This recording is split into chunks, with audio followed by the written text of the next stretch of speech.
There was once a day when the prophet Ezekiel had an experience he could never forget. A day that began like any other day, but ended with a miracle nobody could imagine.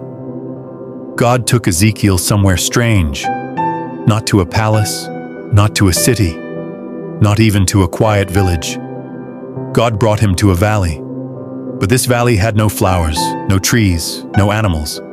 Instead, it was full of bones, dry bones, bones everywhere, bones on the ground, bones under the sand, bones that had been lying there for a very long time.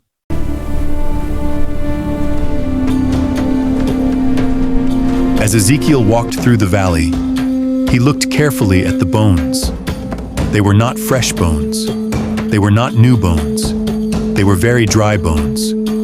The kind of bones that look like they have completely lost hope. Oh Lord, what kind of place is this? I have seen deserts before, I have seen empty lands before, but I have never seen a valley full of bones like this.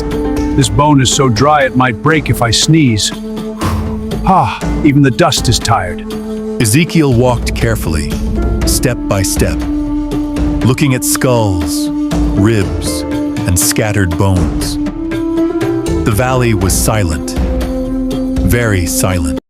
I'm the Lord your God, Ezekiel, son of man. Yes, Lord God, I'm listening. Look carefully at these bones. Tell me, can these bones live again? That was a serious question. Imagine standing in a valley of bones and someone asks you if they can live again. Ezekiel looked around slowly. Left side, right side, everywhere.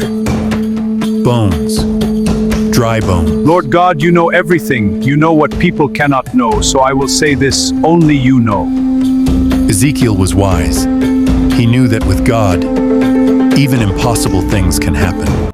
Son of man, prophesy to these bones. Speak to them. Tell them to hear the word of the Lord. Speak to bones.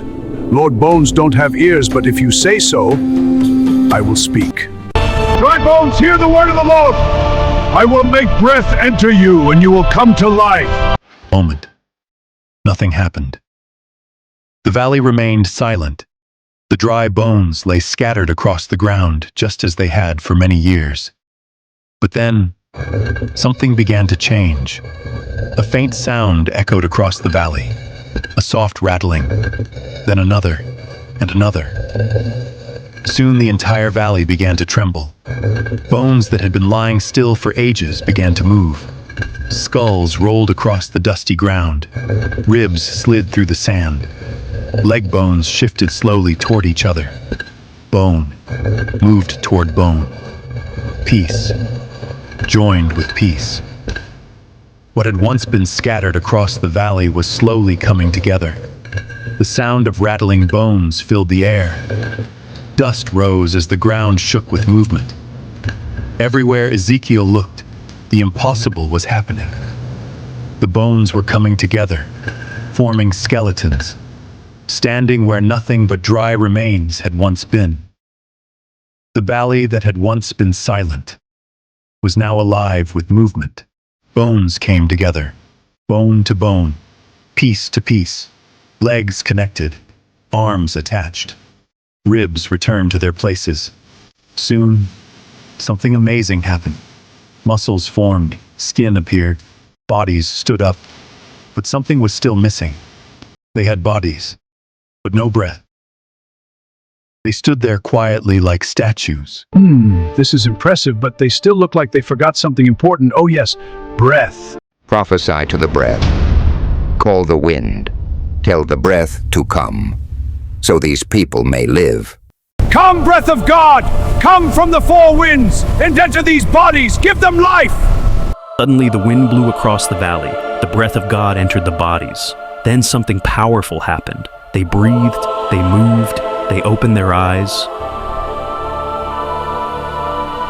The valley that once looked like a graveyard now looked like a powerful army. Strong people stood everywhere, alive, full of energy.